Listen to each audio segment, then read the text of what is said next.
Welcome, ladies and gentlemen, to the 2020 Future Leaders Awards. Career progression during COVID has become much more difficult with work from home and Zoom interviews. It is now difficult to have your voice heard.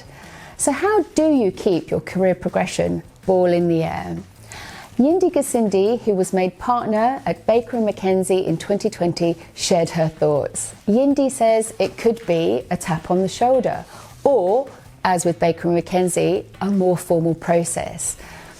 Her tips include: have a good list of clients, also a profile with your peers, but more importantly, as we know at Citywealth, a good internal profile. Once those prerequisites are achieved, she says, then you need to perform as a partner.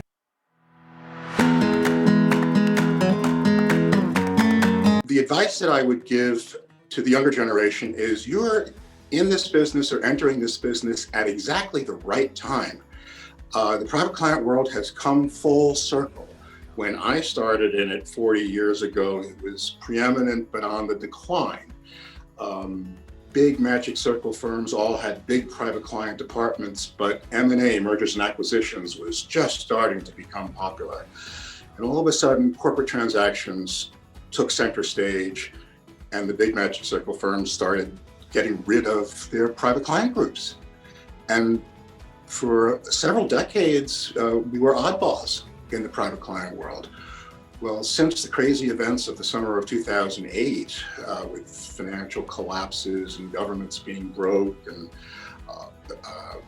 reporting requirements and increased regulation, the bloom is off the transactional lows, and creators of wealth are increasingly deciding to stay private. You cannot represent somebody transactionally who is private without representing them personally at the same time.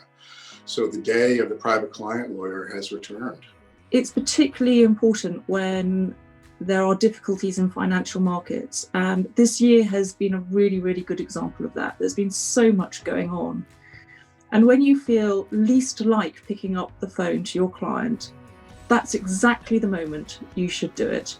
Because if you're sitting at your desk and you're slightly worried about the outlook, you can guarantee that your client will also be sitting at home and be worrying about the outlook. So pick up the phone, speak to your client. There is nothing better than having a conversation to discuss what's going on in the world and what you are doing for your client, and ensuring that their welfare, financial welfare, is in safe hands, and then they can carry on with the rest of their day or week or holiday without having to worry about what's happening to their assets. But how you learn in your career really is by working alongside people who are a little bit further ahead on the road than you. I know I did. It's not necessarily about having mentors or role models, but just about sitting and observing how people interact and how they manage and how they resolve issues in the workplace, how they interact with clients, all of that. And it's very subtle stuff, and it's actually almost all soft skills, most of this. Of course, the professional stuff is essential, but that almost goes without saying, I think, in our industry. And the other thing I would say is, try and stay connected with your networks. Obviously, Citywealth is fantastic for that. Citywealth have introduced me to some of the best people that I know. Probably the best advice that I can give to someone starting their career in wealth management is to build a big network. It's going to be something that A, helps you professionally, and B, it's a lot of fun, because the people in your network, you will grow up with them. You will probably end up working with them at some time. And this is a business which is all about personal connections. My advice is to start early in building your own brand and reputation.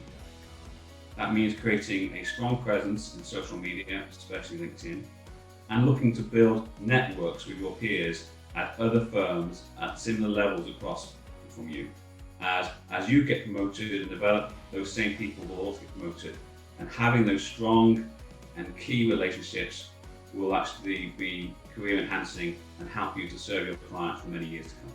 The first thing would be to say yes. Say yes to opportunities, say yes to experience new things, Say yes to put yourself outside of your comfort zone. I know through my career, I've always taken the opportunity to work with different people, work in different teams, because you'll learn something different from every client you work with, every senior manager or partner you work with. So the second thing would also be to say, enjoy what you do, which is not the same as do what you enjoy, but it's actually about having perseverance, sticking with stuff, and becoming really good at it. And if you become good at things, you will become passionate about them, and then you will really enjoy it. And finding the fun in your job, whether that's the social aspects of it, but also making sure in your team you've got people you get on with, you can learn stuff from. And I think that's just going to make you a much better advisor. It would be to be as energetic, be as optimistic as possible, and really hunt down opportunities. And where you are working, just to be the best you can possibly be. I also think I would be amiss to say that to think about financial education as well, to really challenge yourself on how you're saving and how you're investing for the future. And where you may need extra support or help, to reach out to us as an industry, because we're very much here. Yes, we might be investing huge sums, but we're also here for the next generation to help train and educate on the importance of long-term savings and investments. It's never too early to start networking. I've always approached this as sort of 20s for learning, 30s for earning. The younger versions, the next generation, need to focus on learning as much as they can, absorbing experience and exposures that they can get with their clients, building up a network of trusted intermediaries that they can go to ask for help and support, and focus on their own development. In the new normal that we are in now, virtual networking is never going to be the same as physical or old style networking, which we used to have up until March this year. I think it's going to be down to each individual to think creatively about what they can do to develop their own brand, their own identity, and their own network, because you're going to need that increasingly as you progress in your career. To be passionate about your job, to do a job that you really like, because then it doesn't even feel like work. And I think that's so important. You spend so much of your time working that if you can do that, that would be great. Also, to be authentic, to be who you are. And finally, I would say to make contacts and connections with people you like, so that when you're doing business development, it just seems natural and you're engaged and interested and you're on the same page. And I would say following those 3 bits of advice would be good. Be open-minded, be adaptable to change, be hungry to succeed, and don't be complacent. This really is a relationship-based business, and you need to work on your relationship skills. But as part of that, you've got to hone communication, and alongside communication comes listening. But you also need quite a lot of technical background and knowledge in order to come off well. And it takes a long, long time to get to the pinnacle in a career like this one. So stick at it. It's extremely rewarding if you can. But don't try to be too quick to run, because there's an awful lot of knowledge and expertise to gather on the way.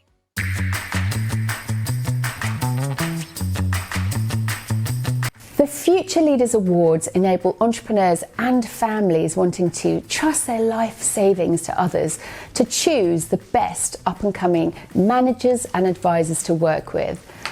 So how do you stand out from the Zoom crowd? Yindi says, demonstrate your value add. Also, work on your people management skills and invest your spare time in pro bono. And now we will hear some of the voices from our nominees.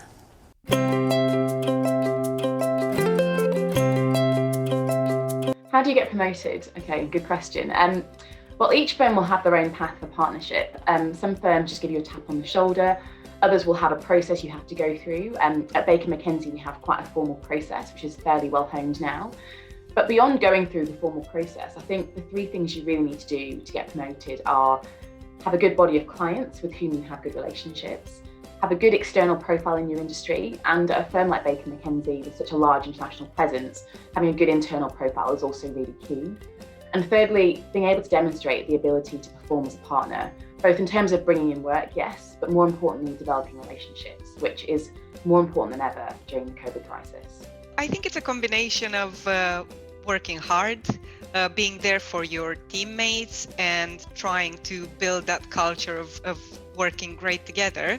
And I think it's also about having your expertise, so having a narrow focus that you're known about both internally and externally. How I get promoted. So what I believe requires it requires a lot of dedication to our work. I think this also means that we need to love what we actually do. And of course, we need a lot of technical skills as lawyers, solid technical skills. But what in my view matters a lot is also that we're ready to assume responsibility, that we don't shy back, and that at the same time, while assuming this responsibility, we remain good team players. Because obviously, without a team, as a single lawyer, we cannot achieve a lot. So how would you go about getting a promotion? I think one of the main things is to go over and above the general job description and make sure that you're doing as the best that you can be and adding value to any of your clients, but also to the business that you're working in, to be authentic as well as to be trusted, and just basically make sure that you stand out from other people that you're working with.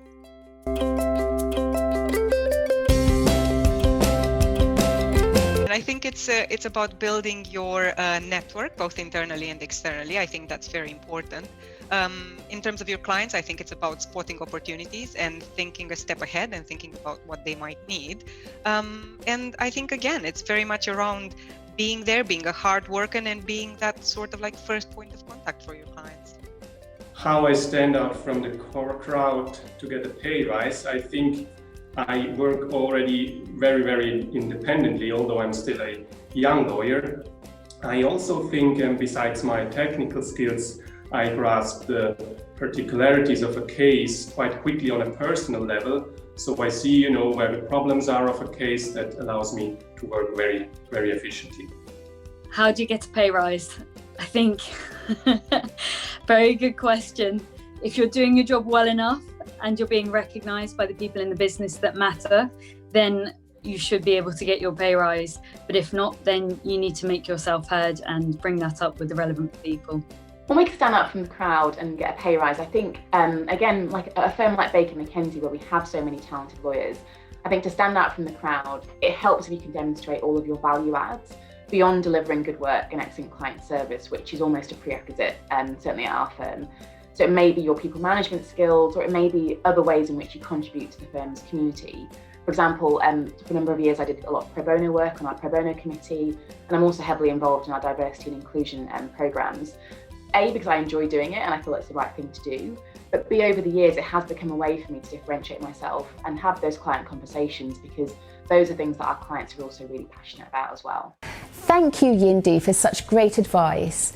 Despite 2020 being a difficult year, Citywealth asks you to raise a glass to the peers on the shortlist and is delighted to announce the 2020 Future Leaders Awards winners, who have and continue to be judged by peers in the global private wealth industry. Without further ado, I am delighted to bring you the Future Leaders Awards 2020.